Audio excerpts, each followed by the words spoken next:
El hecho de que haya distintas justicias en la ciudad, la administración sea distinta, pues hace también que haya distintas cárceles. La Inquisición tiene su propia cárcel en el castillo de Triana. La cárcel del ayuntamiento estaba justamente al comienzo de la calle Sierpes. El arzobispo tenía su propia cárcel en el Palacio Arzobispal y su propio alguacil. Los delitos más corrientes son impagos, sobre todo ya en la época de la crisis de la segunda mitad del siglo XVI, la violencia cotidiana, heridas, muertes y robos. Estos podrían ser tres delitos clásicos, ¿no?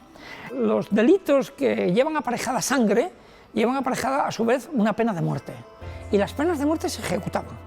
Eran tremendas, eran auténticos actos públicos, ¿no? También es un delito muy frecuente el adulterio. El adulterio estaba castigado por la ley. El adulterio es muy común en la Sevilla del siglo XVI. El adulterio era castigado con la pena de muerte.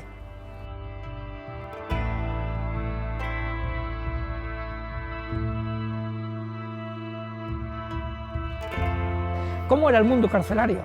En la cárcel real de Sevilla, que es donde estuvo preso Cervantes, no podemos pensar que los presos pues, vivían una buena vida, entre otras cosas porque los presos de las cárceles tenían que pagarse su propia estancia en la cárcel, de tal manera que muchos no podían, vivían de la caridad de los demás. Es decir, la institución no se encargaba de alimentarlos como ocurre hoy día, simplemente los encerraba.